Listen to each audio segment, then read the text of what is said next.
I will open the Woodstock Inland Wetlands and Watercourses Agency meeting for July 13th, 2020.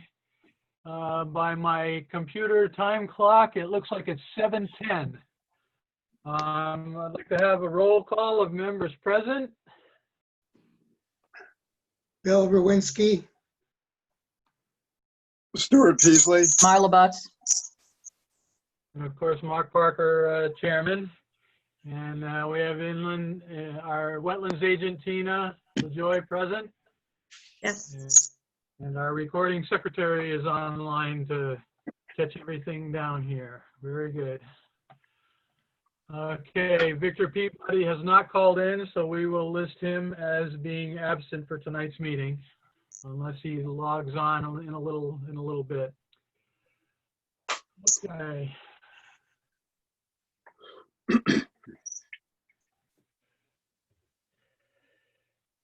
Action on the minutes of the previous business meeting from June 1st. I received a copy in the mail. Have the rest of the members had an opportunity to review them? This is Bill. I have looked at it. Okay. This is Stuart. I did look at it. Okay. This is Marla. I've looked at it. I have no problems. Okay, I'll entertain a motion to accept the minutes as printed. So Move moved to by accept. Bill. Sorry.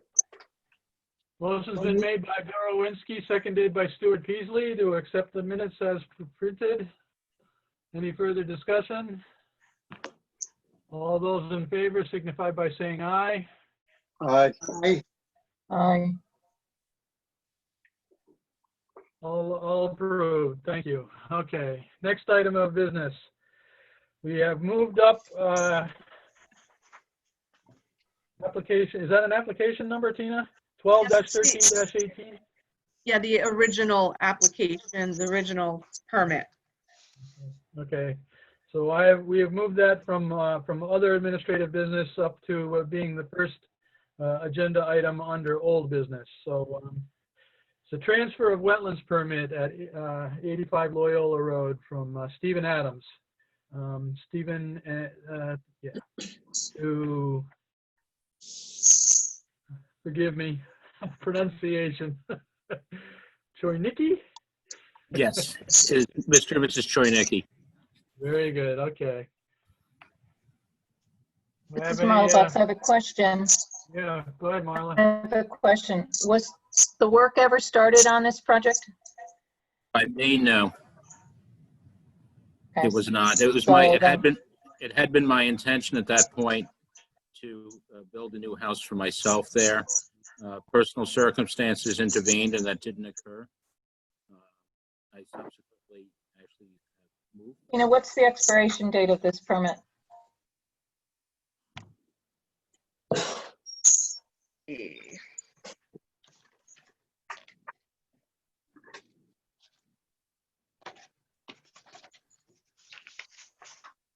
Or when was it issued? It was issued, let's see, mailed to you, February 10th, 2014.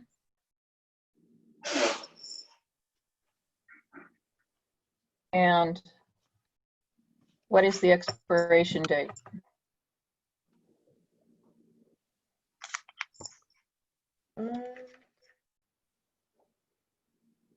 I have, it expires in 10 years, 2024.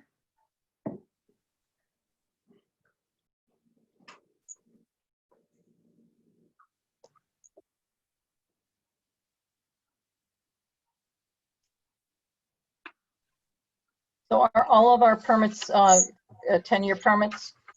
They get the statutory maximum? Well, it depends. I mean, I look at that flow chart that we received, depends on when they were approved. So in this one, it looks like it's for 10 years.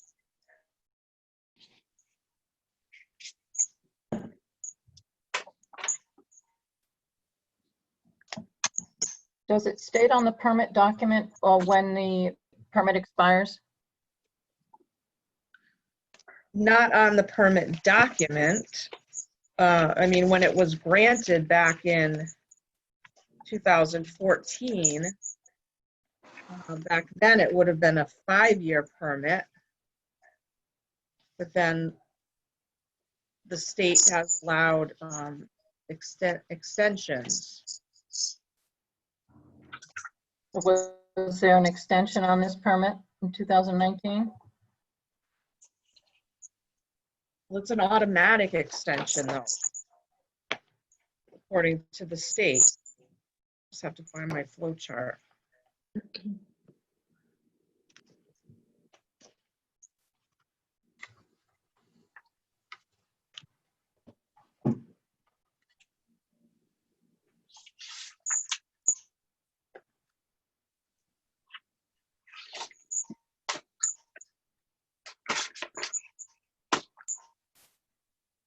I guess this is a question for you, Mr. Adams. Has any of the conditions changed out at the site since 2014?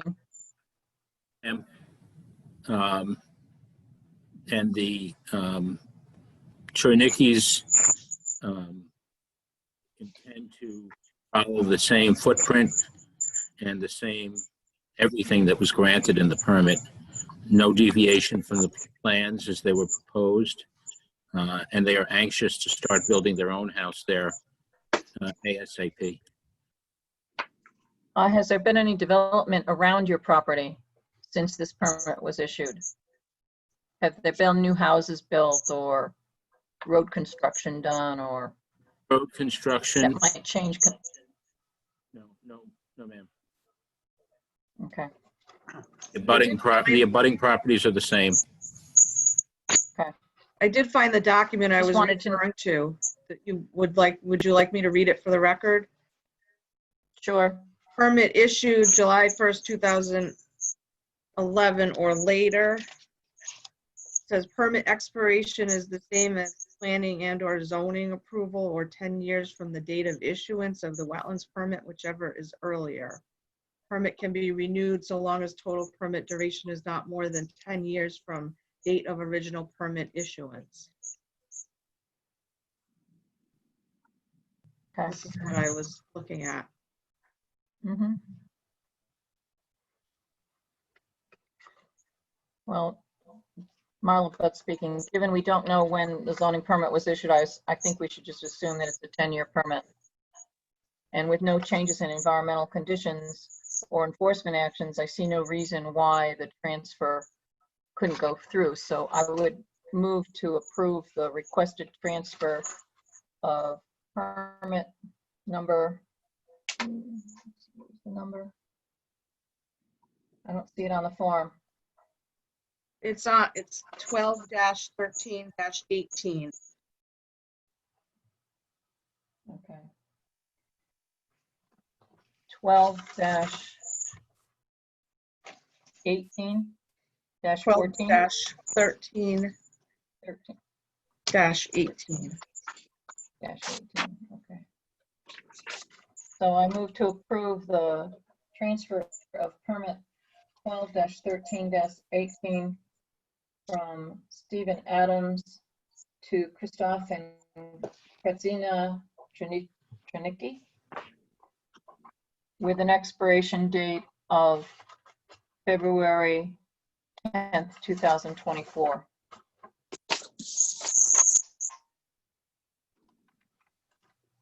Second the motion from Stuart Peasley.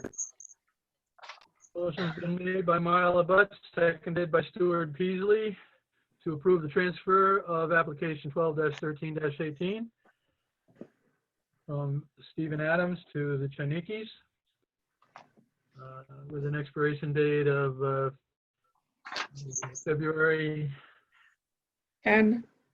10, 2024.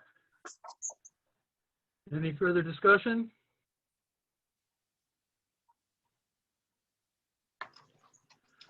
All those in favor signify by saying aye. Aye. Aye. Aye. Aye. All members present indicated they voted aye, so the transfer is approved. Thank you very much. Thank you, Stephen. Thanks. Night. Thanks.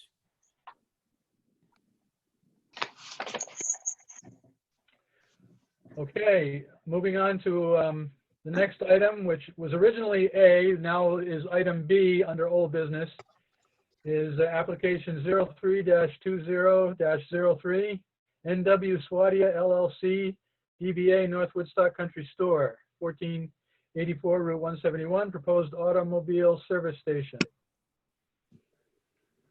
Okay, so Tina, could you lead us through this? We've received some questions from our members, and I believe there's been some submittals from our town engineer. Can you walk us through this? Yes, first of all, I'd like to correct, it's supposed to be ND Swadia, so I don't know how that was, the error was A, but it's ND Swadia. And what? ND, N is in Nancy, D is in David, Thank you. and we'll correct that. So over the weekend, I mean, I had a conversation with Marla last week about some questions that she had, and I know it's been rather confusing with the Zoom meetings and getting documents in and posted and so forth.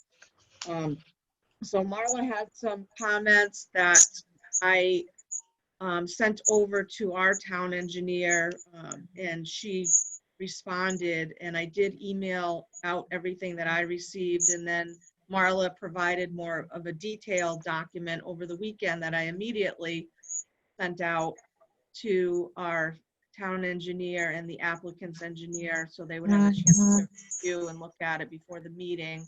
Everything has been kind of last minute. So I did receive information from the applicant's engineer.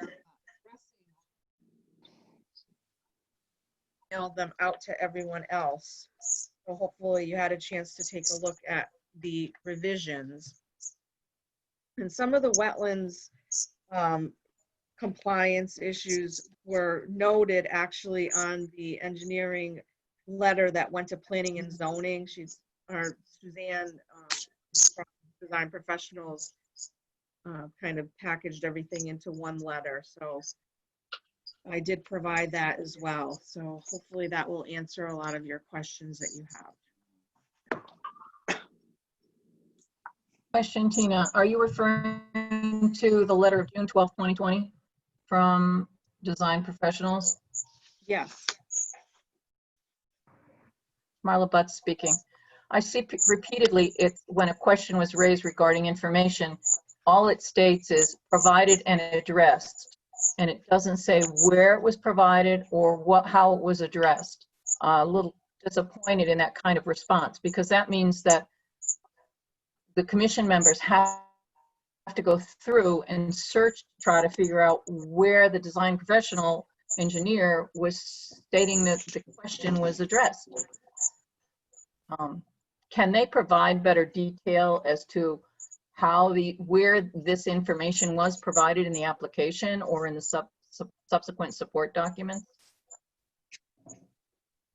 There was another email from Suzanne Choate from today that specifically addressed your comments. Did you have a chance to look at that one? No. This is Bill. There aren't any specific references. It's pretty much the same summary, provided and addressed, stated in comment resolution, etc. Well, I think Suzanne and the applicant's representative and engineer have had many conversations and have tried to work out these details. And so, I mean, I guess if you have any questions, you could ask them specifically here so that it's on the record.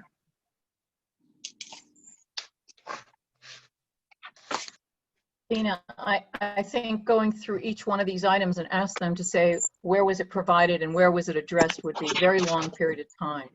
I mean, for example, let's take the first one. Provide water quality measures recommended at a minimum, oil particle separated deep sump catch basins with trap hoods for gas stations based on the 2004 Connecticut Stormwater Quality Management Manual of the Connecticut Department of Energy and Environmental Protection, provided and addressed. Where? Was it on sheet 2 of 5, or was it on a document that was subsequently provided? That's what I was hoping I would see, so that I would know where I could look on the documents to say, oh yes, I see. Being I received everything very late today, I received a stack of information, the revised stormwater drainage analysis and a design review comment resolution form. Did you have a chance to review that? No. Okay, so I think a lot of your answers are on the things that you may not have been able to look at today. I sent out, you know, So- the emails immediately upon receiving them to everyone. These things did But this- not go in your This letter packet. that was sent, this letter that was sent out was June 12th, which was over a month ago. And it doesn't have, and the first I saw of it was when I got it through the email just recently. So I couldn't have given you a response back saying, well, where is this information addressed? Could they provide detail on that? And I doubt that the information that you presented or that they presented to you just recently will do that. We need to make an informed decision, and I don't think it's our responsibility to go through those documents and say, oh, where is that, was that addressed? I don't know where the consulting engineer was looking. I have no idea. So I would, since they've reviewed it and they know it's been addressed, they should be able to point to where it was addressed. What document, what page, what sheet number, whatever. So I would like you to send this back to the design professional for the town and ask them to document where they found these items addressed, in what portion of the application or the support documents that were subsequently submitted. Hmm. And then we could look at it at the next meeting. Yeah, I mean, and I think in that email that I'm referring to that came in today, she is pointing you to all of the areas. So, yeah, I mean, you really didn't have a chance to review all this today, so I understand that. You may need some time to go through everything. But, you know, the applicant's engineers are, you know, here, so if you have any questions, you could ask them.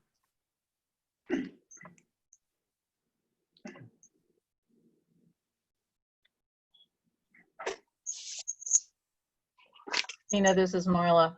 I would like the consulting engineer to identify how they made the determination that things were addressed. Where in the documents that have been provided were they addressed? Give a citation for where that is, so then we can look at it and understand it. Right now, I don't understand this.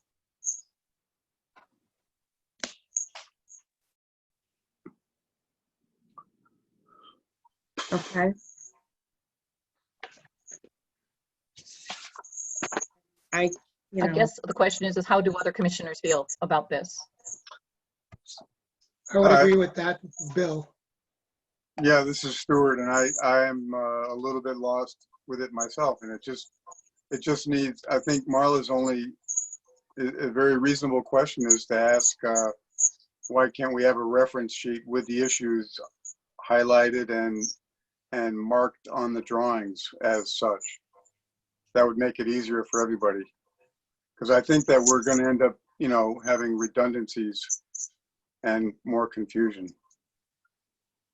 One of the documents that was sent to us today is a 90-page document. And so, you know, it would be helpful for us if we knew where in the document to look to answer the questions. Otherwise, we do need another month to read through at least that one 90-page document. I don't think I had time to look through it all today. So. You're not alone. Well, and you know, and on the design review comment and resolution form, you know, they are indicating in the drainage report, the project summary is identified in the table of, you know, they are identifying some of the areas for you to refer to. So I guess you should have some time to review this.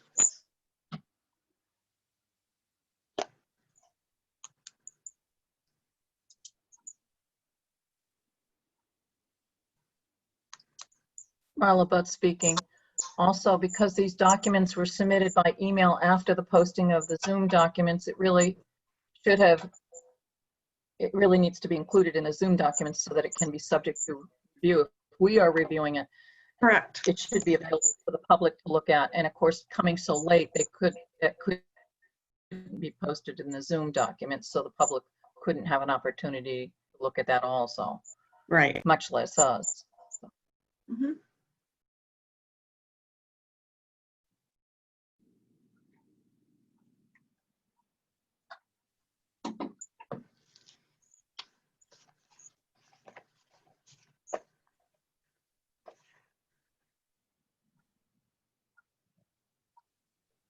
So I would recommend, and if the other members concur, that we move this onto the agenda for next month's meeting so that we can have time to read through these documents and to have our questions clarified. This is Bill. I agree. Stuart, I Marla also, Butt speaking. I'm Yeah. sorry, I was going to move that we table it till next meeting. Table the application till next meeting. this is Stuart, I That's a second. motion. Motion's been made by Marla Butt, seconded by Stuart Peasley, to table this item to next month's agenda. Any further discussion? All those in favor signify by saying aye. Aye. Aye. Aye. All those voting has indicated aye, so it's now officially tabled to next month. And I would just like to ask and hope that the applicants would understand that we just received these documents today and we need some time to review them. So, okay, moving on. Item number C, application 05-20-10, Joshua Pratt, 9 Bassett Hill Road, restoring pond.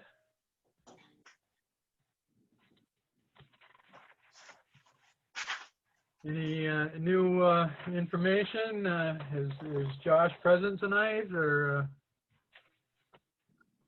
Josh, I hope so.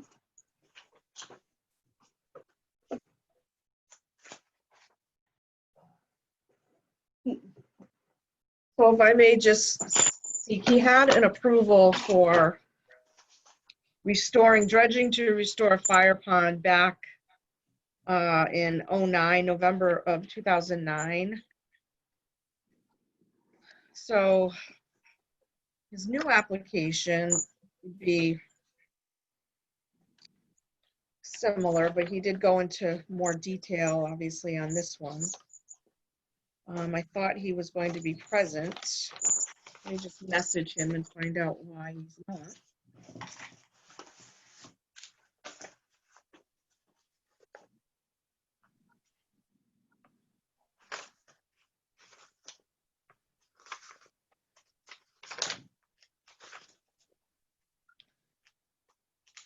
You could move on to the other one just so to give me a chance to get him to sign in. He may have forgotten about the meeting. Okay.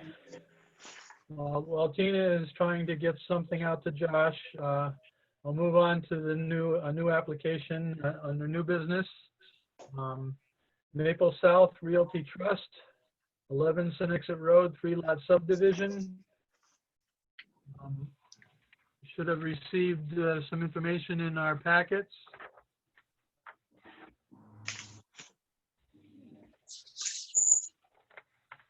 Mr. Chairman, for the record, David Held, professional engineer and surveyor with Provost and Rivero.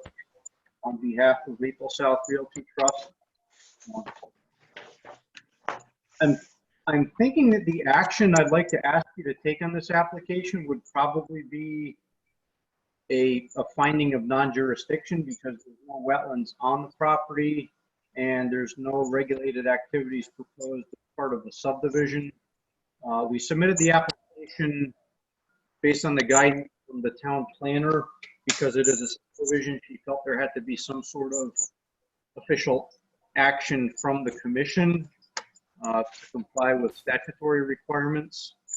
So that's why we have this in front of you. But if you look at the plans, you'll see that there is a small off-site wetland located to the south on what is Thompson, I believe it's Thompson Tractor dealership property there. That was flagged back in March of this year by Joseph Thoreau. There's no other wetlands actually on the subject property.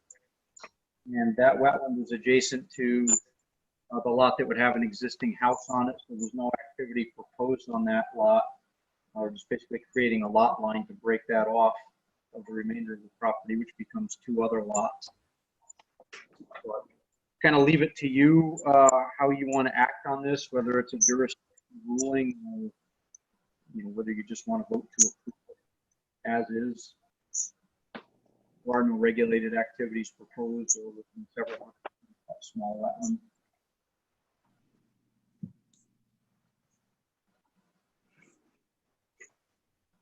Marla Butt speaking. Because there are no wetlands on the property at all, then technically I don't believe has to come before the Wetlands Commission under the zoning statutes, the planning and zoning statutes. But I think it's appropriate that the commission, through its agent, notify the Planning and Zoning Commission that the commission, no activities are occurring within 125 feet of a wetland or watercourse, and there are no wetlands on the property, and therefore it is not within the commission's jurisdiction and has no objection. Perfect. This is Bill. I have So a question. moved. This is Bill. I have a question. I'm looking on the drawing with the contours and the proposed site locations. And at the upper left, there's a shaded portion just outside of the 75-foot circle with a well. Is that delineating a wetland, or why is that area shaded?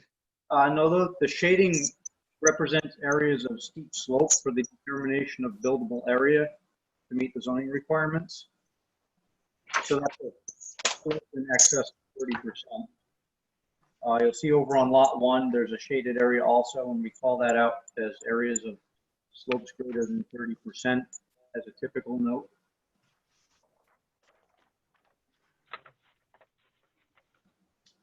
Okay.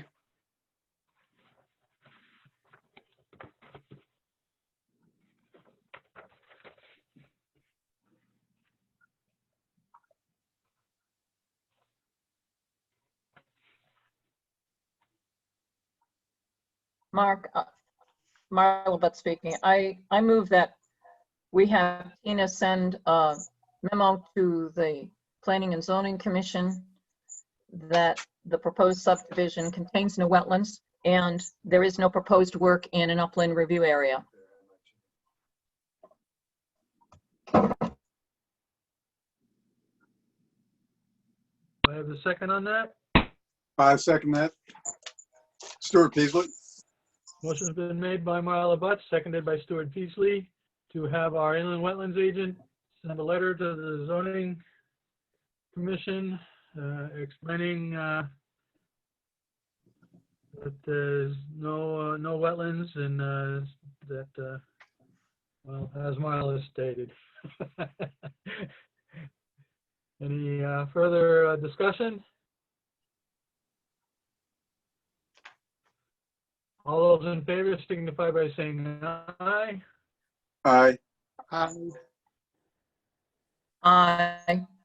Chairman recognizes that all commission members voted in the affirmative. So Tina, if you would take care of that for us, that'd be great. Thank you. I have a question. This is Bill.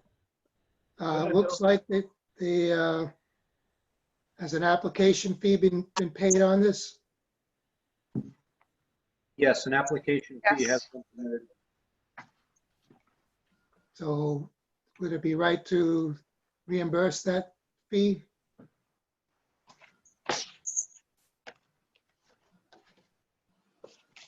I think that takes a motion, Bill, to return the fee. Okay, I move that for, let's see.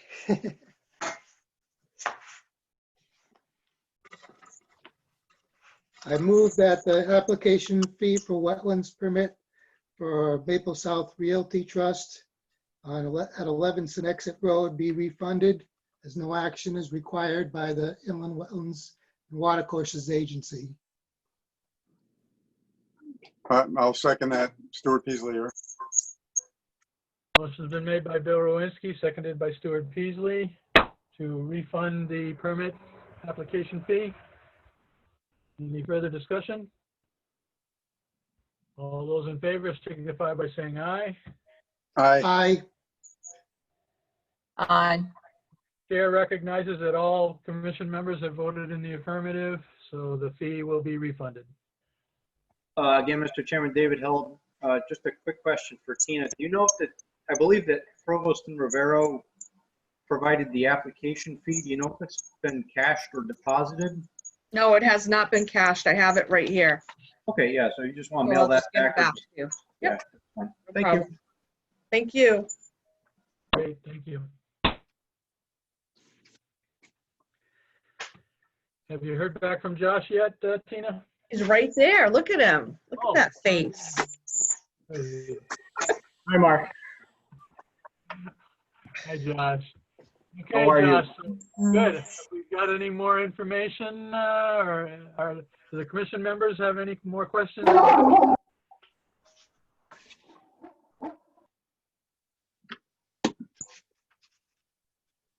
But not for the K-9. He's hearing the other voices. Who let the dogs out? Sorry. What was this? This is Bill. I have a question. Looking at your drawing from last time, it looks like they're separating pond into upper and lower pond areas with a complete land bridge. So that would suggest that there might be some sort of dam there. That was an option. That was not the final. The final has the complete throughway. So on the application, I asked for, were there any other options that you have considered to do? And the complete land bridge was a consideration. I decided, because of the fact that there would have to be a dam there, that it wouldn't be an appropriate choice. Okay, So the actual permit or application, I'm sorry, was for there would still be a throughway, approximately anywhere from 6 to 8 feet depth of the pond, so there'd be no water obstruction. but just to clarify, this is Bill again. Would you be putting in some fill in there and making a narrower area to cross in the middle? Yes, that was a plan. That way I could get a sort of not a land bridge, but an actual, just a dock or a bridge that I could easily get to the other side of the pond for maintenance wise, instead of having to go to all the way to the far end and around. Okay, thank you. You're welcome.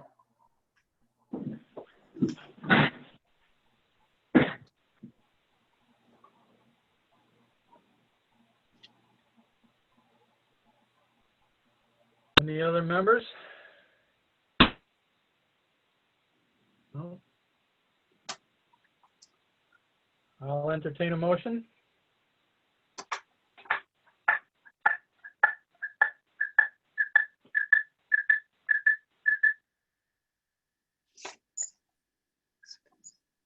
This is Bill. About speaking, I move to, okay, Bill, go. Sorry. This is Bill. I approve to I move to approve application 052010 Joshua Pratt, 9 Bassett Hill Road, for work to restore the pond as presented. I will second that. Stuart Peasley.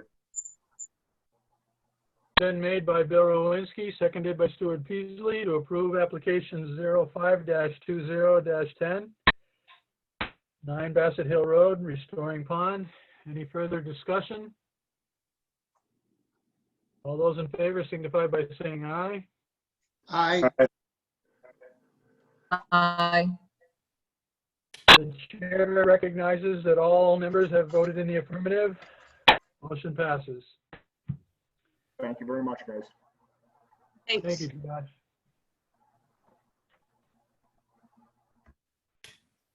Okay. Excuse me, Mark. Yeah, go ahead. Mark, for some reason I was muted during my whole meeting, and I will request that you open the meeting back up. Okay. I haven't closed the meeting yet.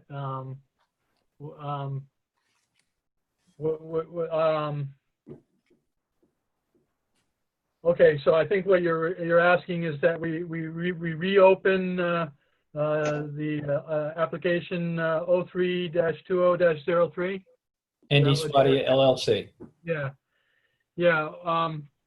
Well, we had asked that we would need time to review the documents that were submitted today. And I'd like to help you through it, Mark. You'd like to help us through it? Yes, I Okay. would. Okay. Well, members, I know it might take a little time, but let's give them the opportunity to answer our questions. I'm just is the site plans, that's in the last month's package? It's not in this month's, right? Yeah, you've had this over the last 2 months, I think. Right. You should have this plans. Okay. Or you can look online as well. Everything is online in the Okay. on the website. I think it is a good idea to have him go through things because it just gets very confusing when you're not getting it directly. Okay.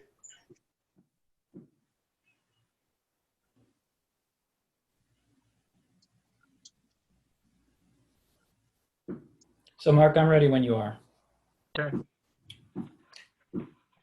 May I proceed? Yeah, go ahead. You want to work through the questions that Marla sent? I am. And I will start with Suzanne Choate's email to Tina. And that was dated on July 13th at 4:57 p.m. Ilya was also copied on that.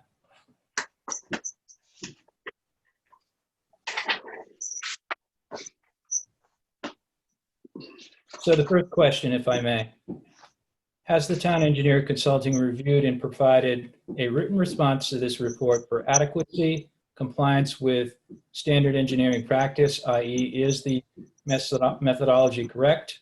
Used, does it meet engineering design criteria follow in the 2004 Stormwater Manual? If no, then please request such a review be performed and written response provided to the IWWA consideration. If yes, please forward the IWWA Consulting Engineering Report. So with this package, the drainage report has been revised and all of Marla's points are offered up in the design review comment and resolution form. So if we could, please, we could go to that form. Tina, you provided the membership with that, correct? Sure did. Okay. So if everyone could please go to that.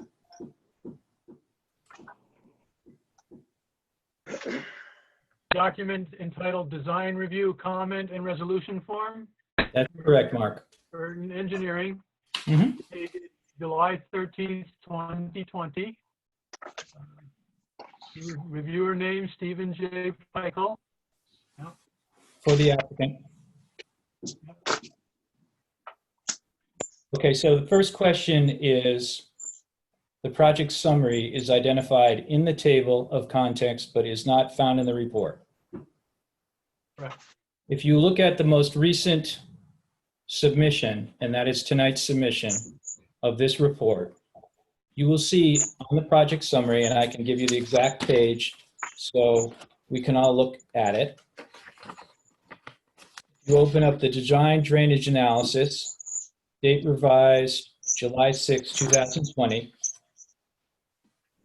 And if you go to the second page, you will see a project summary which outlines the project and the method of analysis.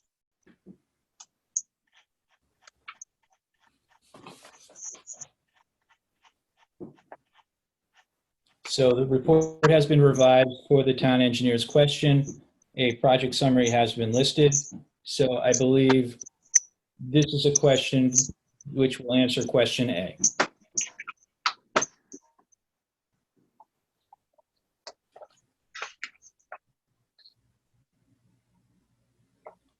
Okay, question set.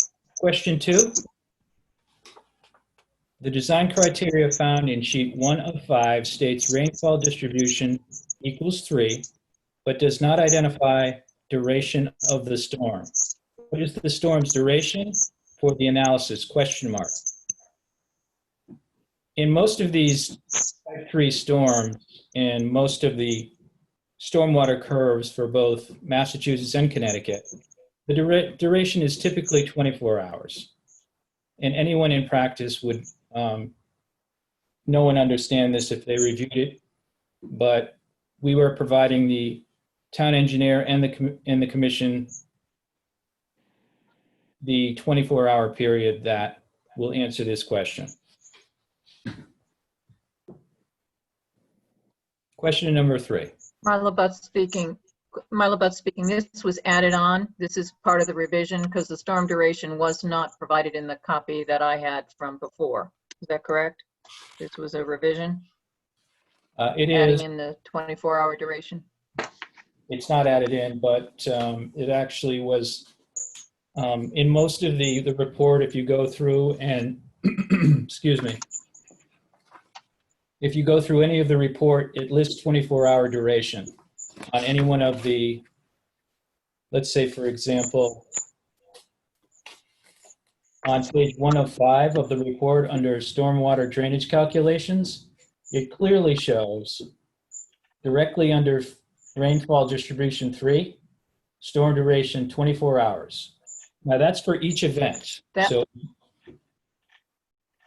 excuse me? That was, Marla Butts speaking, that was not in the copy of the drainage report that I reviewed. That looks like that's an add-in. No, okay, it's not. That's no, that's clear. been in the report right You're along. saying it's Marla. not added in? I'm saying that's correct. Okay. If you look at all of the drainage calculations from the 520 submission, that occurs in each one of the questions for whether it's a 25-year storm, a 10-year storm, a 100-year storm. It's all clearly listed in here for you to review.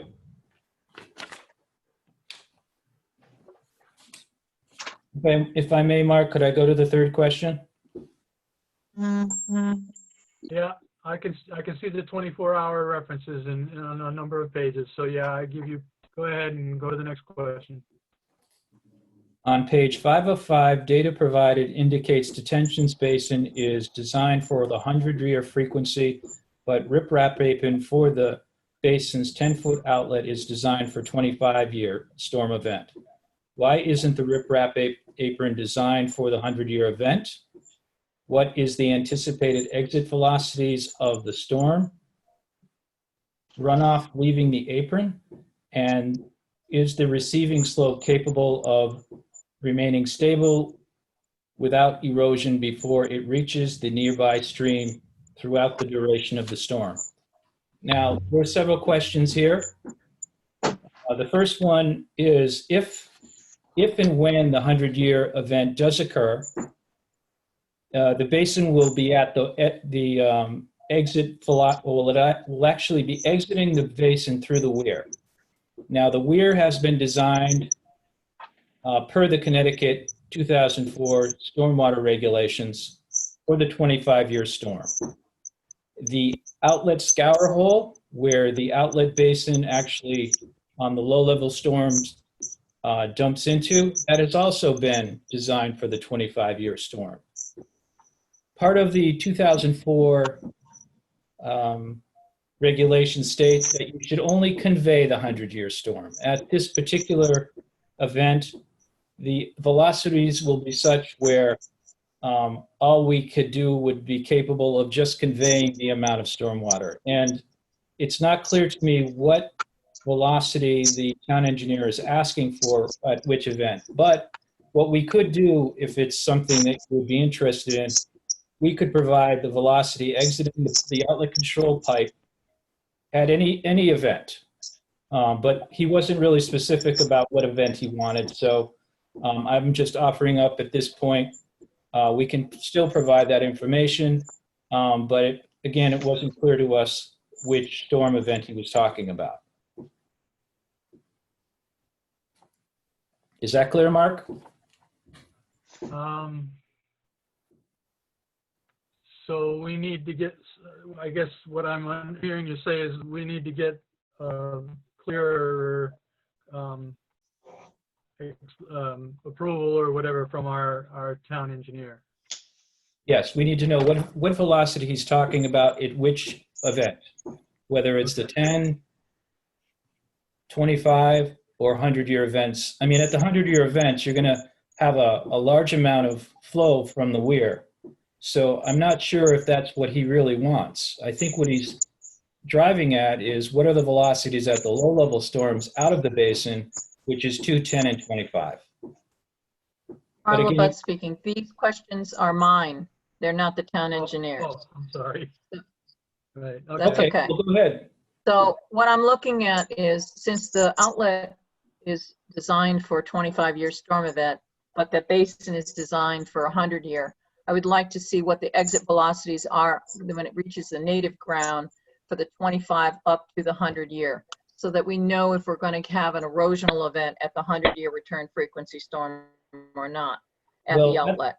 Now, the weir has protection only for part of the embankment. It doesn't have it all the way over. And I didn't understand that the weir was going to be kicking in at the 100-year. So that means water's going over the top of that embankment. Now, you've got the top of it armored, but you don't have the entire downslope portion to where it meets natural ground armored. So is that capable of being eroded, or is the velocities going through that weir slow enough so that a grass surface can handle that? I'm Well, assuming that embankment's grass. Mark, if I may. Yep, go ahead.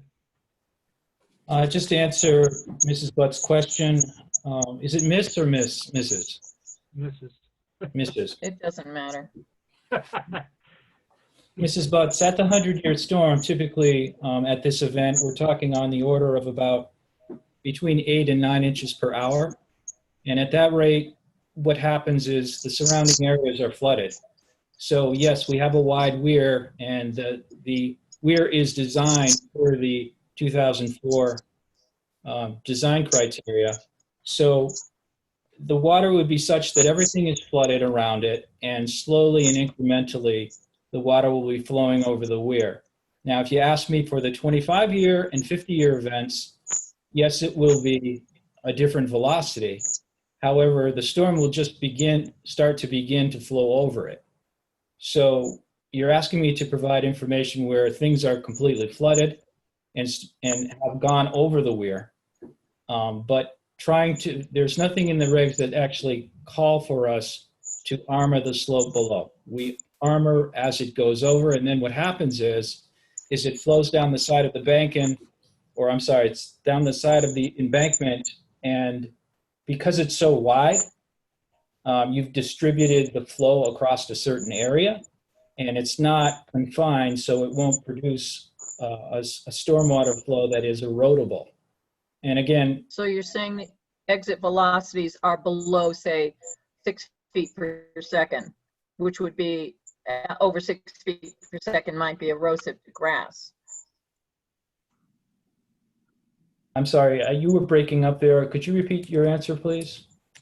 Or your question? So that if the slope is capable of withstanding, if it's in grass, capable of standing 6 feet per second, okay? Is that the exit velocity? You're saying it's basically a broad crested weir so that the velocities will be slowed down because it'll be going through a wider space. So you're Correct. anticipating that the velocities in the unarmored portion will remain below 6 feet per second? Yes, Such because that it could remain stable in grass? yeah, what's happening is you have the basin at that condition is full. And it's going through a much wider orifice, in this case, the weir, 10 feet wide. Mhm. And it's going to produce a slower velocity out of the basin. But again, just remember now the wetlands are filling up as well. So it's not as if the wetland is at one condition and the basin is at one condition. They slowly and incrementally rise when the storm the event starts. In the first 60 minutes of the storm, that 9+ inches per hour is filling everything up.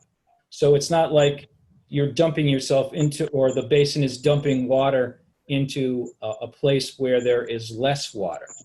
So slowly everything will fill. It'll fill into the wetland would also get larger as well.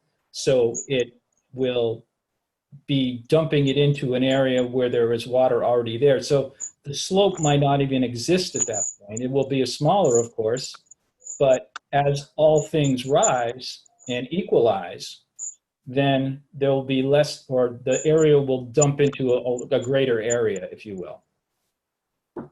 So you're anticipating during a 100-year frequency storm that the flood elevation in the wetlands is going to be at the toe of the armored embankment of the weir.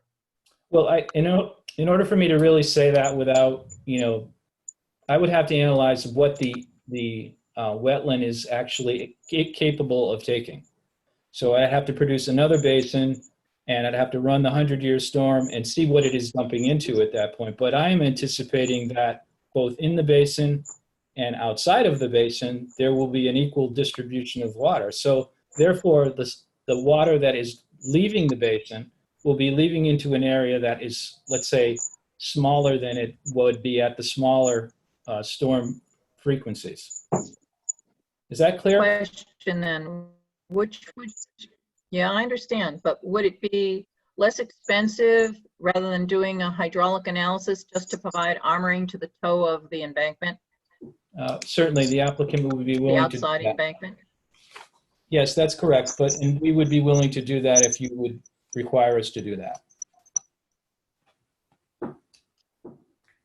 Without an analysis showing what the velocities are going to be going over grass, I think that would be a prudent thing to do. So Mark, if we could please, we would be willing to add that to our design. Would that be acceptable to you? Yeah, I think so. Okay. So could we proceed to the next question? Yep. Okay, on page 79, titled Existing Drainage Area Map, identified soil boundaries between the wetland soil, Ridgeberry, Westchester, Whitman, and non-wetland soils, Charlton, Chadfield. It is clear from the soil scientist's report and delineated wetlands on the site plans that the boundary found in the NRCS Web Soil Survey is grossly incorrect. For this property and not reliable for use. How does this inaccuracy change the drainage analysis, and is it significant? So what I'd like to also do is point out on the peer review engineer Suzanne Cho's comments dated July 13th, 2020 at 4:57 p.m. Ms. Choate lists the following. In my opinion, changing the curve number to better align the flagged wetland line would offer more infiltration. The calculations as stand are more conservative. It is standard engineering practice to utilize NRSC soil types, which we have done and we have demonstrated. So it is both Burton Engineering's opinion and Suzanne Choate's opinion that the analysis as it is and is stated is correct. Marla Butts speaking. What she said, and I accept her conclusion, is that it is more conservative, and that it doesn't make any sense. Since it's more conservative, then you don't have to go with changing the drainage analysis, and because it's not significant, not going to be adverse impact. So I accept that response.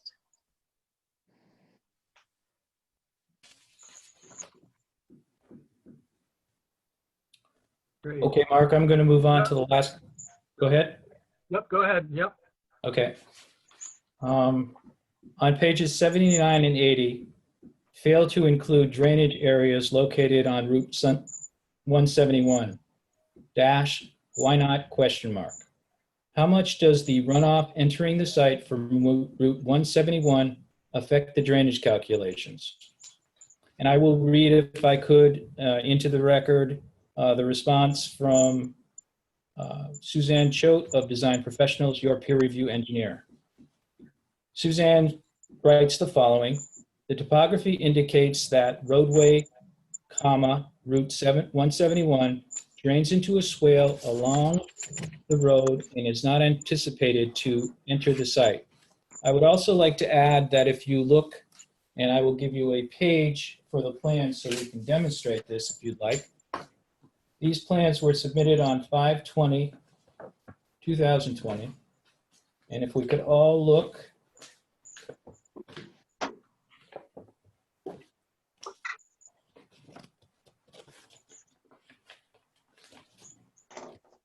To sheet 2.2, C2.2, I can help you understand our response to this very question. Page was that? That is sheet C2.2, and it is labeled Grading, Utility, and Soil Erosion Control Plan.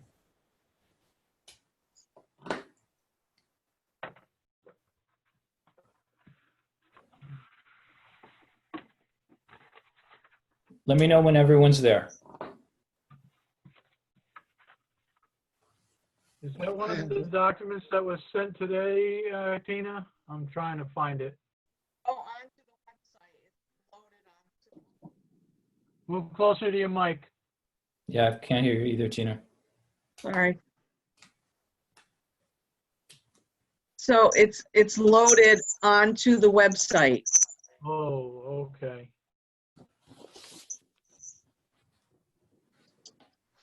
And just further, if we could further, Tina, just also state that if they look in the revision block, it's dated 5.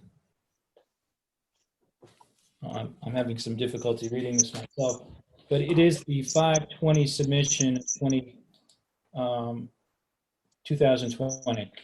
But this grading hasn't changed in quite a time, and so I would anticipate that most of the site plans that you see, most recent one, would show, I can demonstrate how the grading occurs at the entrances to the site.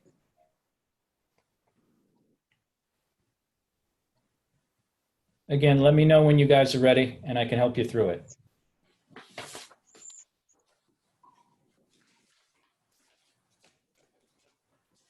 Marla Butt speaking. The documents that were posted on the website are picked 90 degrees. And what page number would this have been in, Tina, of that of the posted documents? It would be C2.2. What page? Oh, I see it. Okay, I see it. Got it. It's a little blurry on here, a little blurry. Ugh. Okay, let me know when everyone's ready and I can help you through it. This is Bill, I'm okay. Page 4, it's page 4 of that. Tina, I'm on the wetlands page. Where is Yep. the link on the wetlands page? Go into the inland wetlands page and it should be right there. Just click on, says inland wetlands, download documents for July 13th meeting, click here. Well, In the You don't July see it? 13, in the July 13 IWWA documents, that one, Tina? Yes, in the website, on our website, in the inland wetlands page. Just open that up and it will, you just click for July 13th. I can Okay. email it out to you. I'll email the link to you. well, I can go back to July 13th. That's probably easier. And the name of that document is, Grading utility and soil erosion control plan.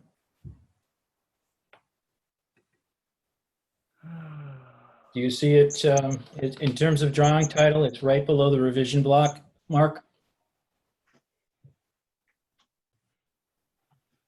Could you repeat the title for that document, please? Yes, it's the grading utility and soil erosion control plan, sheet C 2.2. I gotta go to a different folder. I'm not seeing it. I'm not seeing it either on mine. I've got the revised site details, revised drainage report, and design resolution. Yeah, that's today's submission. This would be in the last meetings, the same Okay. drawings. Okay, Yeah, you have to go into the wetlands page to open up what they put on the website, what they submitted for last week. What I sent you today is not what he's talking about. okay, so That's the wetlands, plan. Go into our woodstockct.gov. C 2.2, Tina. Yep. And go into the inland wetlands page and then click on the July 13th date. And it's the site plan.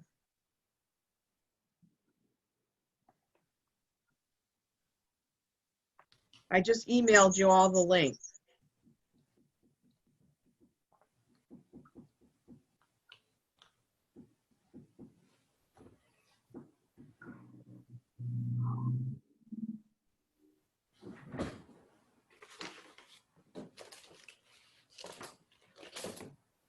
okay, finally.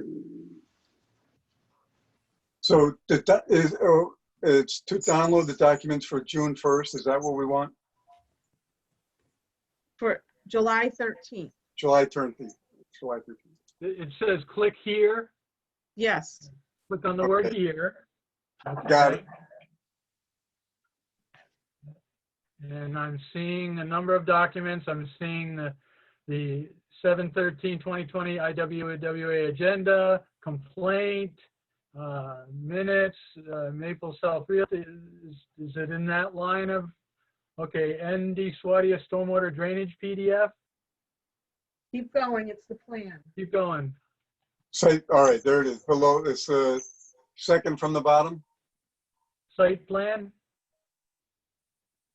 Yes. and NW, and it should be ND. Okay.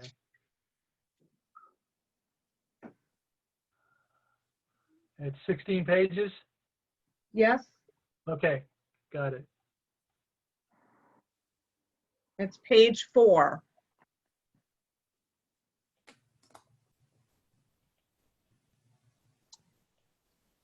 Okay. All right, there, I'm on it. Okay, Bill, do you have the page, the correct page? Yes, I do. Mark? Got it. Yep. Marla? So Stuart, Marla. Yes. Yes, Okay. I have it. I have it. All right, so let's begin Yes. right at the site plan, and it says Summers Turnpike, AKA Route 171. Do you see the center where the island is? Yep, Okay, left and right, you have the entrances to the site. correct. Now, what you're doing is if you can see in the existing road, there's these little, I'm not sure they're like triangles, okay, and they're dashed lines in their existing grade. Now, Yep. what that means is that the road's crowned. So as the storm falls, what happens is the water falls on the road and it goes left and right. Correct. So that would mean half of the road is going towards our site and the other half is going to the shoulder on the other side of the road. Is that clear? Understood. Okay. So again, what's also happening is this road is on a slope. So as if I can see this correctly, the slope actually goes from left to right as you're looking at the plan. So we're going downhill. Okay, so what's happening is one half of the road that is crowned is running towards the site.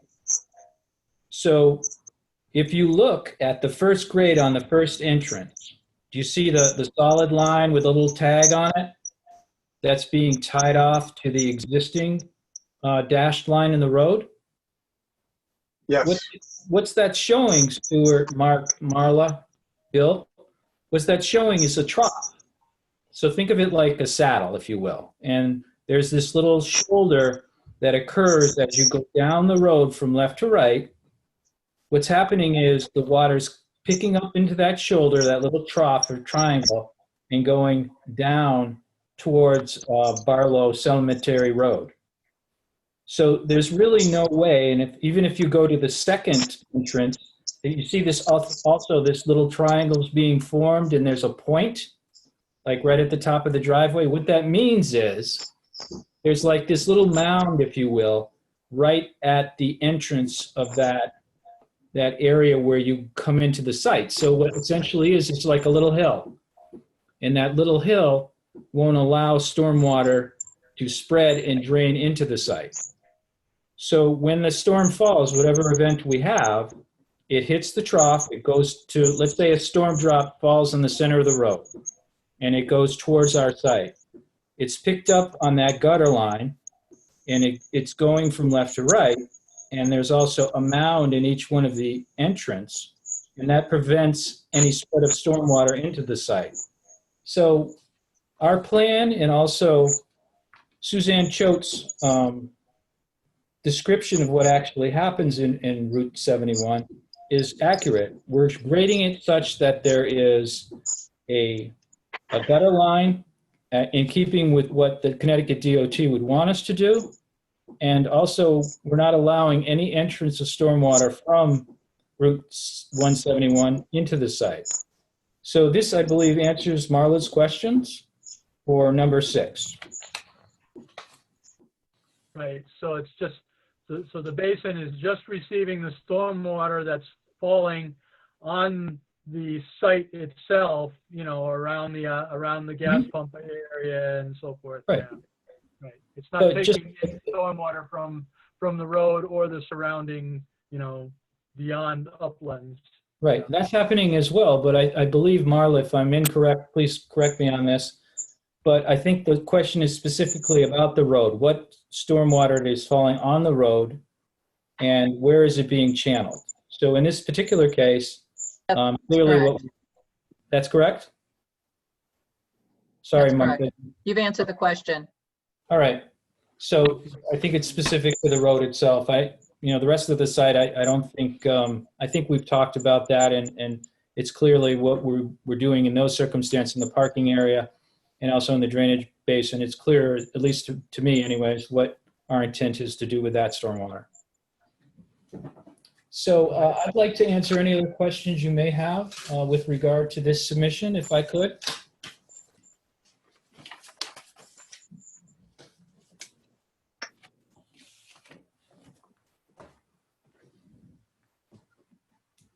Marla Butt speaking. I did pull up the drainage report that was dated revised May 20th, 2020.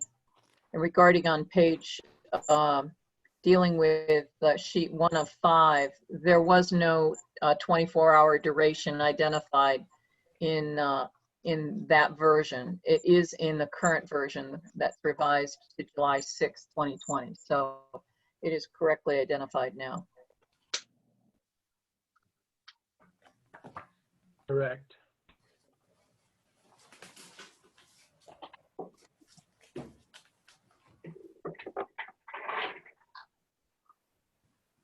So Mark, if there's any other questions, can I help you answer them, please?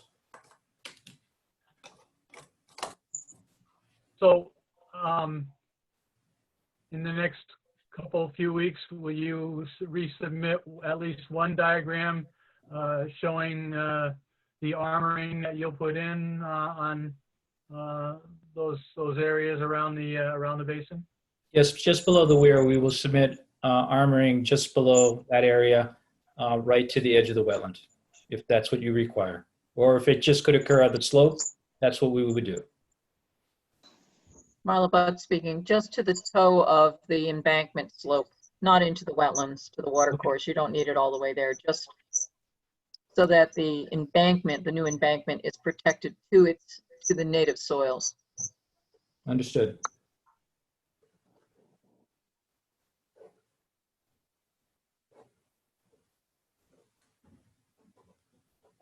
Any other Marla Budd questions? speaking, if you could, yeah, if you could, that June 12th letter that design professionals submitted that just kept saying provided and addressed, if you could respond to those in writing back with what the information, where that information is found, even though Certainly. design professionals said it was provided and addressed.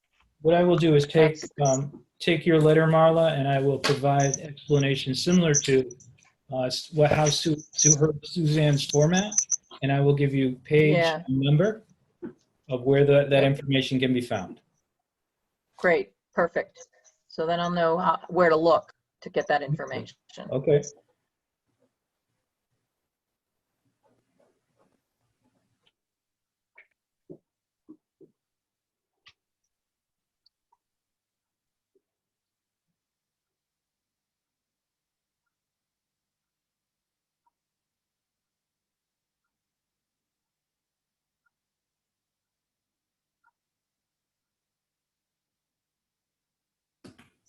So, as chairman, I want to try to clear up what has just happened. Now, we had passed and voted on a motion to table discussion on this application, and but I guess I would have to say that for the record, the chairman reopened or placed back on the table the discussion for this application.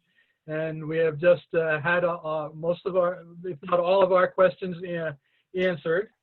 And the applicant has agreed that they will resubmit at least one diagram for the armoring that we're requesting.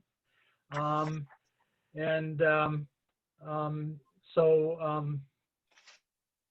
Stephen, I will, say that, for the record, that we will look forward to your submittals, and we will act on this at next month's meeting. Next month.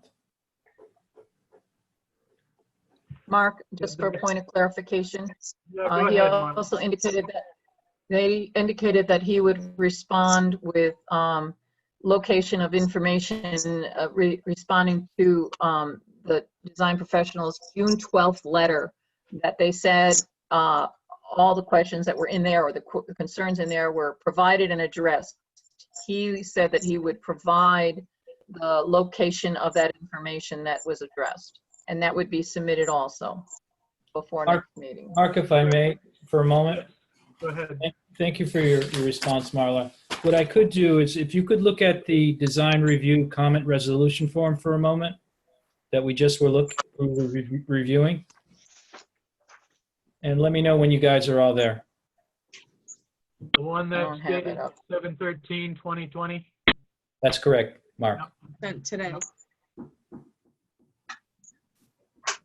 That's not in the posted documents, that's in the email. That's in the email I sent you today. I don't have that up. Let me know when you're ready, Marla. I'm gonna have to go back into my email. Somehow I got it closed out. Sorry. Not a problem. Take your time. Okay.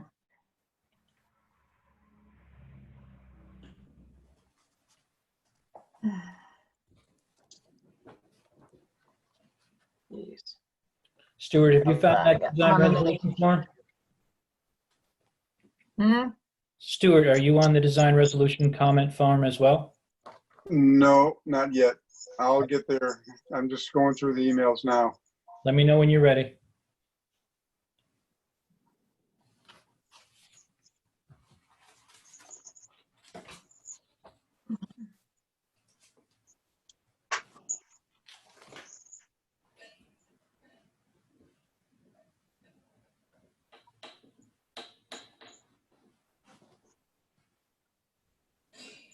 There's- I believe that was in the email that came through at 12 p.m. today. Okay, thanks. That's helpful. That's the first one of the three. Okay. Oh, wait a minute. No, maybe it was. Is that the Swarty Gas PCC review comments? No, that was Choate's. Okay, so maybe it's the one that came in at 2 o'clock. Let me check that one.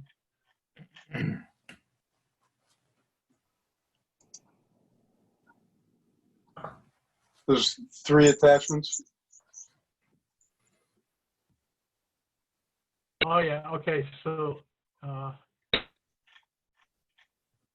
yeah, it's the one that came in the email at 2:07 p.m. today.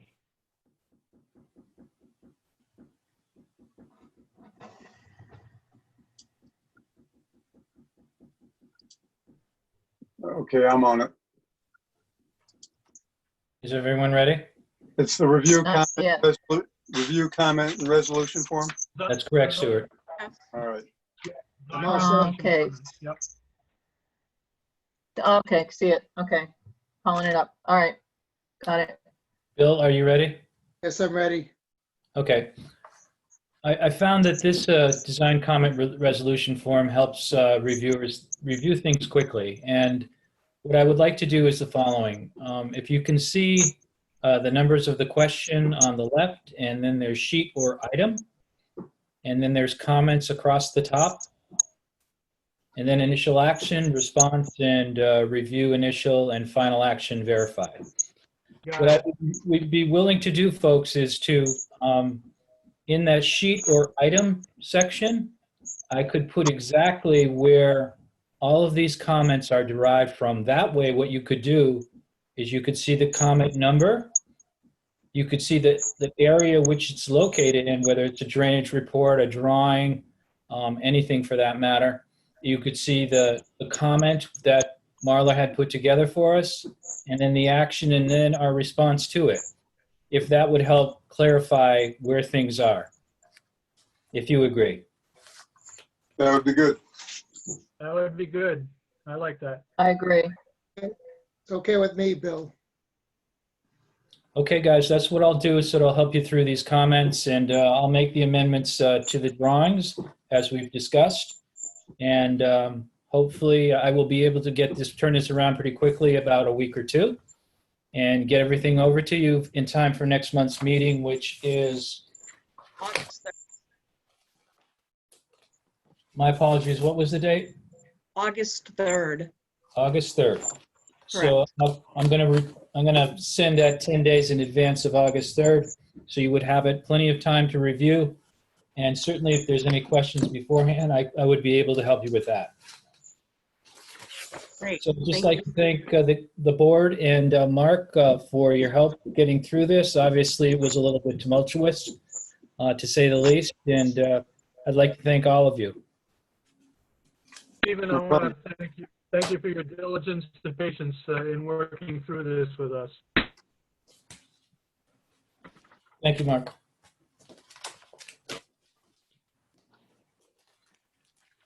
Okay.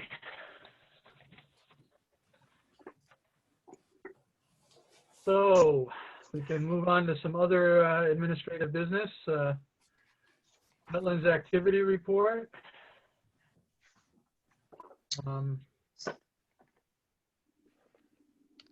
Hello. Hi, There was Tina. nothing in, oh, that's me. Sorry. Yeah, there was nothing in the packet about that. Quite honestly, you just go through real quick here.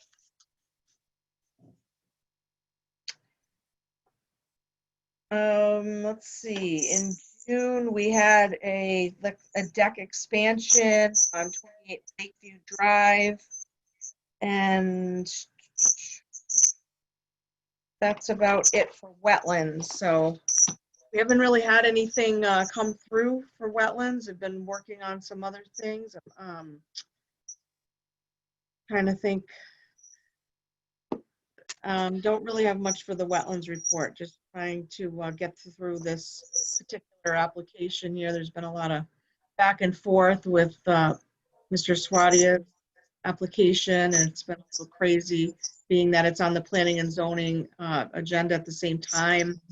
So we have been busy with other things. So don't really have much of a report for you right now that I can think of. Yeah. I received the final letter to DEP. I signed it and I scanned it and sent it back to you. So if you can send that along. I copied the rest of you, so you should, all of you, have it in your email. I think I sent it at about 6:45, give or take, 6:30-ish. All right, well, that's something that I've been wanting to get done over this last month. It's just been a little difficult with these online meetings, so we're all doing the best that we can. Okay. Other communications? Bills? Not at this time.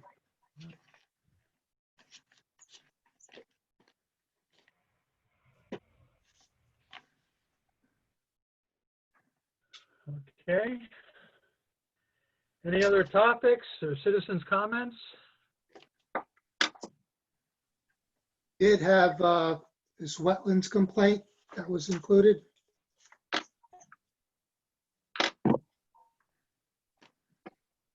Yes, I have not investigated that yet, but I wanted you to have it. It was provided anonymously. So I am looking into that. And we'll have something for you at the next meeting.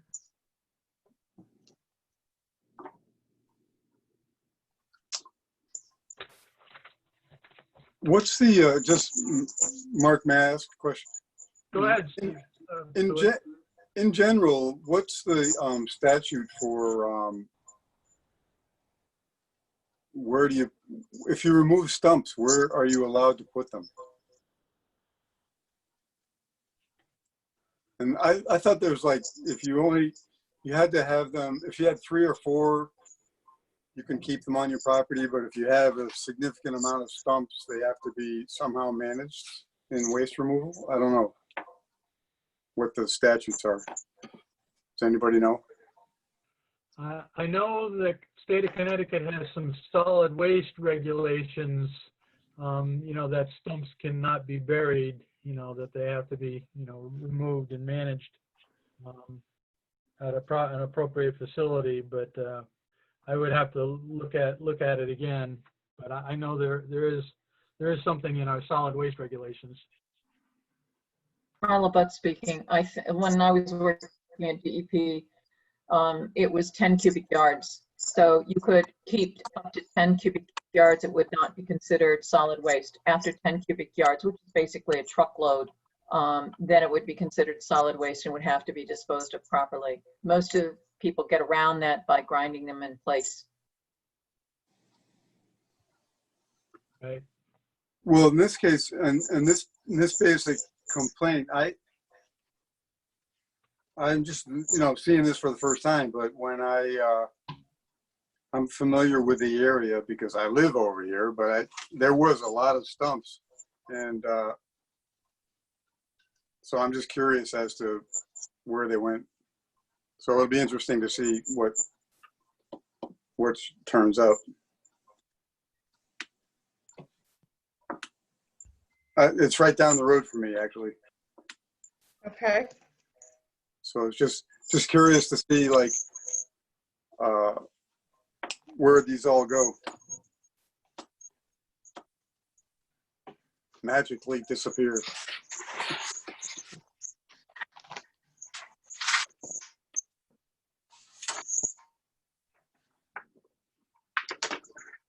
Can I ask a question? This is John Barber. Yeah, go ahead, John. The letter to DEP, I think Tina said we can get a copy of that. Yes. And can that be shared with the Witches Woods Board and the adjacent landowners?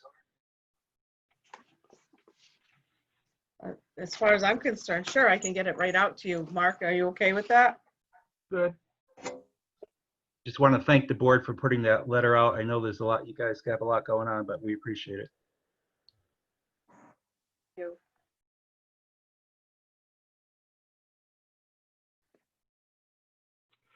Tina, will we post that on the website as other documents that the board generates?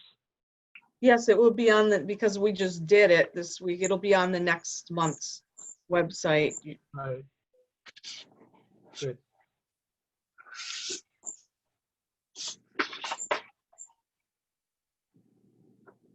And then if we receive a response from the DEP, we'll deal with it at a future meeting and have that posted on the website as well.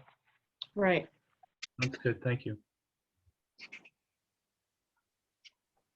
Can I ask a couple of questions and comment?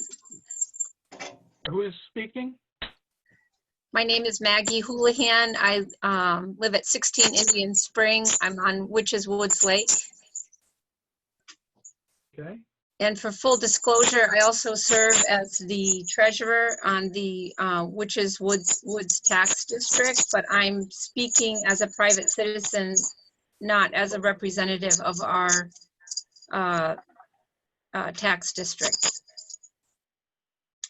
And I just wanted to comment on the application from ND Swadia. And my first comment is that this is our home and we really love this place. It is special and wonderful and should be revered. I think until you come here and you live here and you see how tranquil and peaceful it is,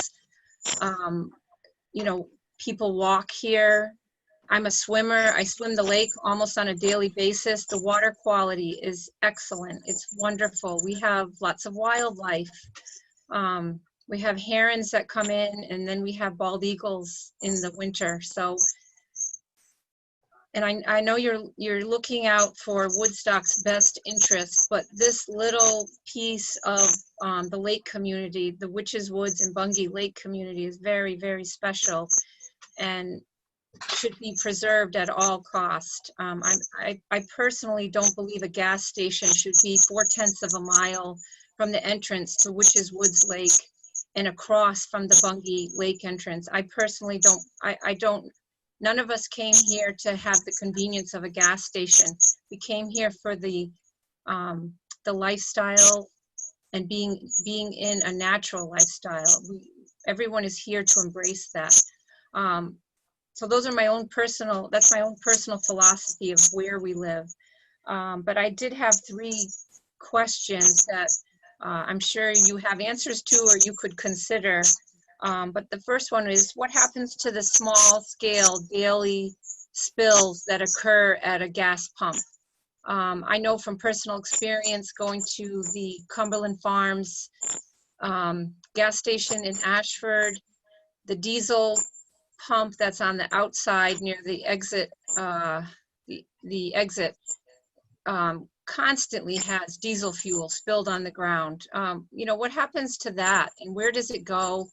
I know some of it evaporates, but doesn't that affect the wells in the area? I mean, how are those wells going to be safeguarded?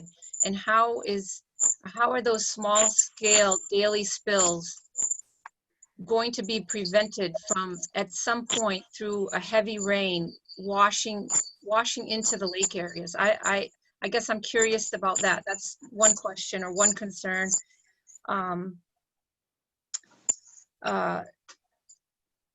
And the other question is, Witches Woods is especially vulnerable. Bungie Lake feeds into our lake.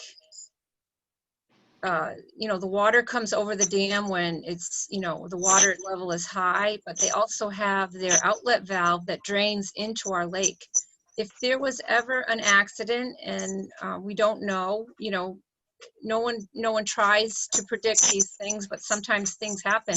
There is no way to protect or block off an overflow from Bungie Lake into Witches Woods. That makes us especially vulnerable. There's no mechanical means to do it. And I don't know if Bungie should be asked to install, you know, another exit, another outlet valve that exits the water somewhere else. But right now their outlet valve drains into our cove area. Their dam comes right into our lake. Their spillway, the water that comes over the dam comes into our lake. We can't prevent it if anything got into their lake. There's no mechanical means to stop that. And the other thing is, we monitor for weeds and things. We monitor for bacteria. You know, is there going to be some course of action that on a routine basis, either the town will pay for monitoring or a survey that can look at contaminants that we could possibly catch at a very low level before it becomes a problem? I'm concerned about that, and I would like to know, is the town going to provide that assurance to us as homeowners, or is ND Swadia going to put some type of a surveillance program in place to protect us and catch something that's leaking into our water or draining into our water or running off into our water? So those are my comments. Thank you for listening. I really appreciate it. Thank you for this opportunity. Thank you, Maggie. You're welcome. Could I address, this is Bill, can I address a few of those? Sure, go ahead, Bill. One on the drainage plan, I'm not picking it out which page it is, but one of the first items where everything leaves the off the parking lot is an oil water separator. So some of that will be caught in that oil water separator and is recoverable, and that will depend on the maintenance that the owner does. And I believe at one point we requested a maintenance schedule and a maintenance manual, and so I haven't seen that yet. The other comment about that is most of that, from what I've seen, I'd have to go there and inspect, view the area again, but a lot of that area pitches towards the rear of the property and pitches opposite way from Bungie Lake. I know that there's wetlands just on the other side of the street near the Bungie Lake entrance, but I'm not sure. I can't confirm which way the flow goes. But it seems like the bulk of the flow from that parking lot in the retention basin would flow to the rear and further away from Bungie Lake. That's my interpretation.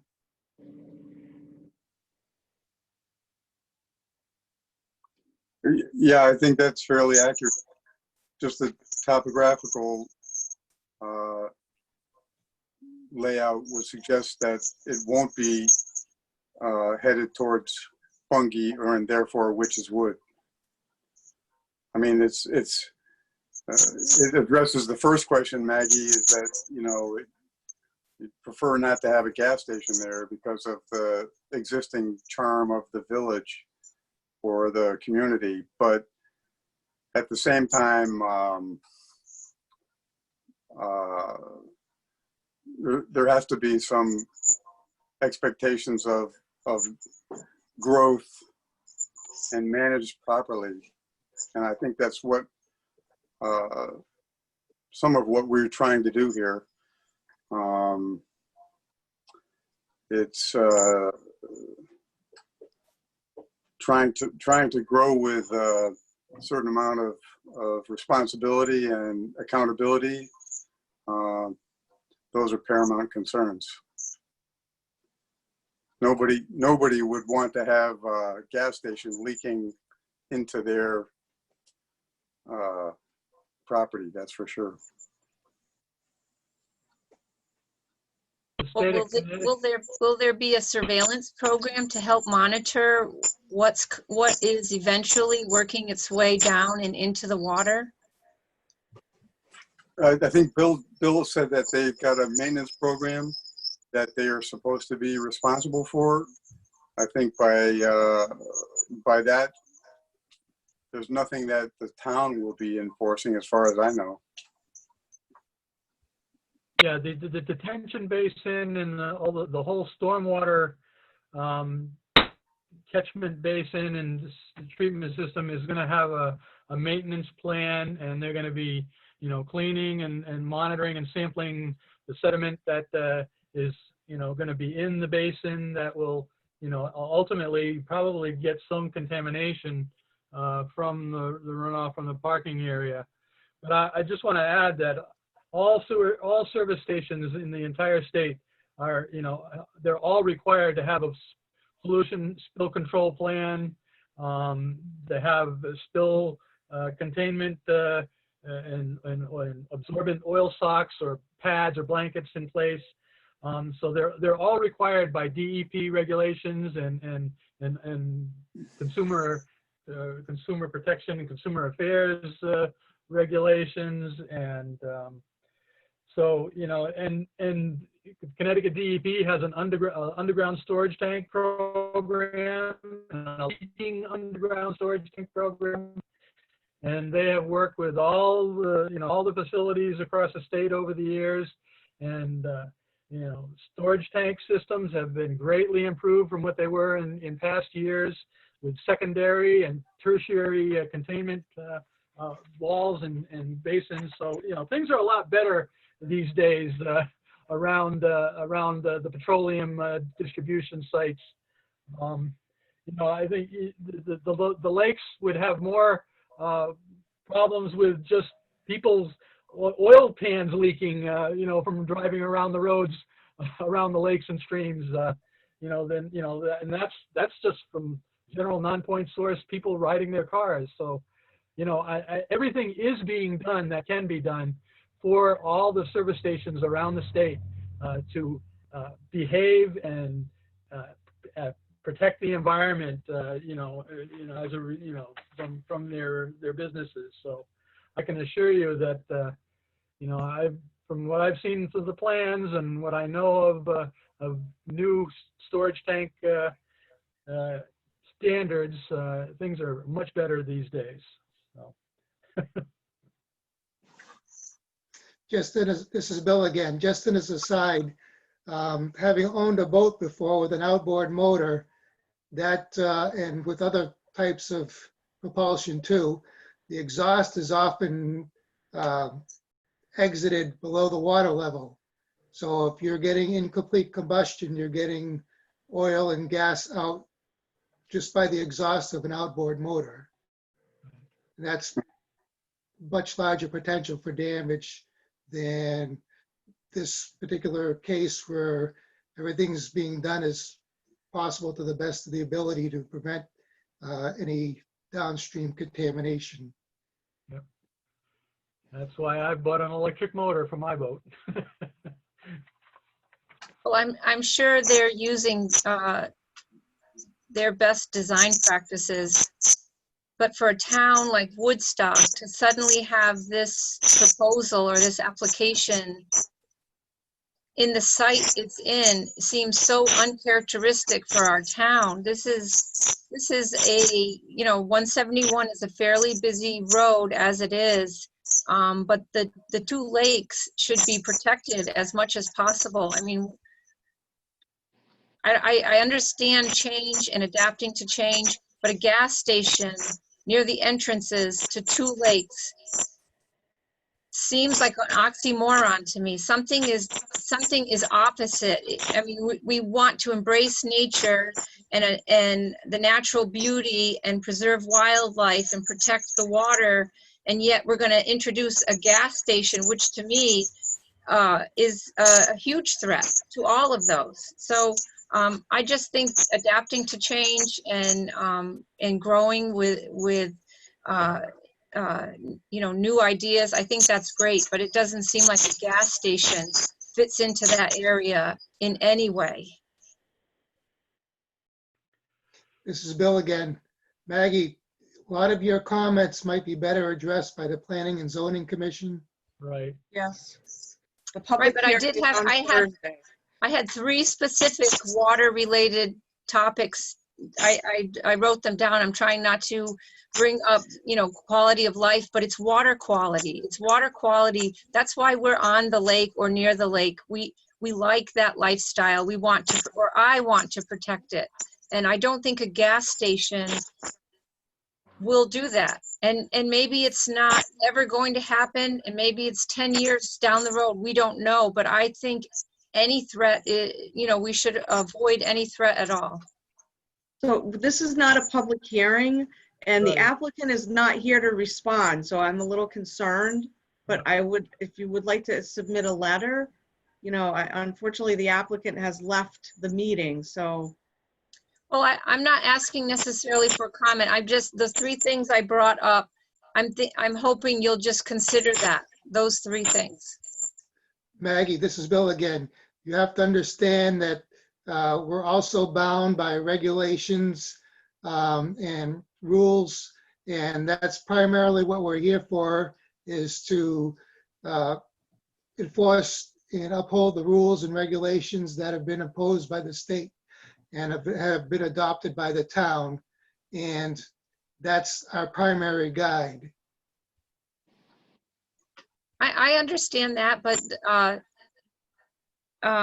thinking about the small scale spills, I think that is going to have an impact on the surrounding wells, and eventually is going to have an impact on the quality of the water in the lakes. That's my philosophy. Maybe that's not true, but the gas and the diesel will get spilled on the ground.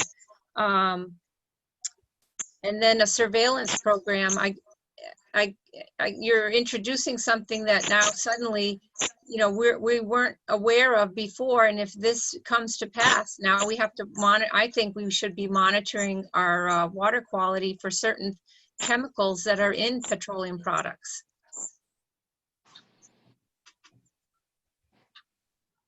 Well, the Connecticut Department of Energy and Environmental Protection has a stream and lake water quality monitoring program, and we are monitoring all the rivers and lakes, and water quality standards have been set up for all of our surface water bodies and groundwater.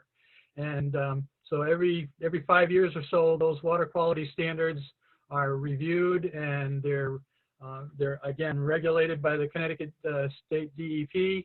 And we submit every 5 years a new water quality report to the federal EPA, and all of our streams have been identified as to what contaminants are in currently. Some have poor water quality, some have better, and so I would encourage you can go to the DEP website, and if you Google or in the search engine water quality standards for water bodies, you would see what the Lake Bungay and that whole Witches Woods watershed and all the streams in Woodstock and all the towns have, and some have been identified as having problems already, others not. And But the DEP, that would be under the purview of the DEP. They're doing a long-term, long-running water quality monitoring program of all of our water bodies.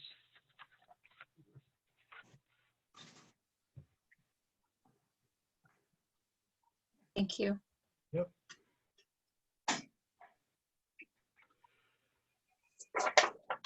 Okay. Any other business? I have one question, just, Mrs. Stewart. The permit application for the use of pesticides in state waters came as part of the package this month. Mhm. What's that about? The muddy pond? Hold on, let me get it out.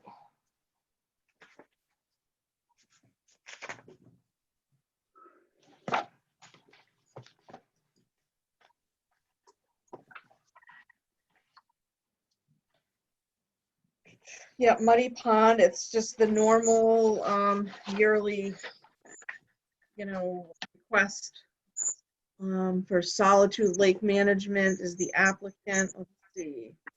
They don't always move ahead and do this, but let's see.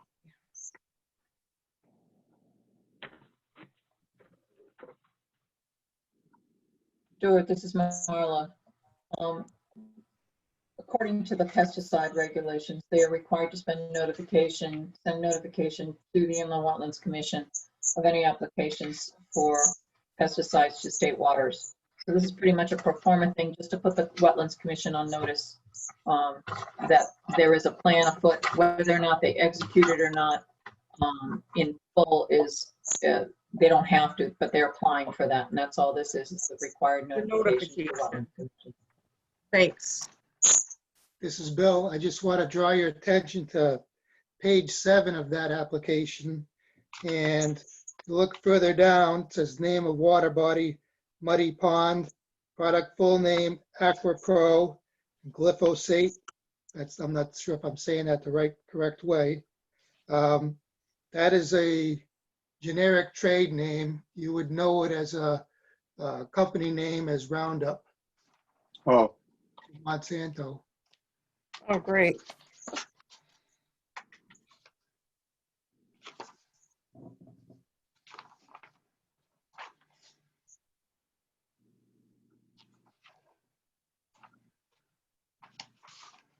what is it? What's the intent of it? Bill, do you know? It's causes the plants, as far as I know, to be able to stop being able to photosynthesize. Oh, So some products or agricultural crops are specifically genetically engineered to not be affected by that. But in general, the average run of the mill, if you went out in your yard, it would basically be a defoliant, but it would not have residue that would flow through the soil as some other weed killers would. is that for phragmites and stuff? I'm not sure what they specifically said for, or if they even said which kind of weeds. I know it's very weedy up there. Oh, okay. Yeah, I didn't see any what it said. I mean, you're talking, I think, a 38-acre pond that's average depth of 6 feet with little to no water turnover.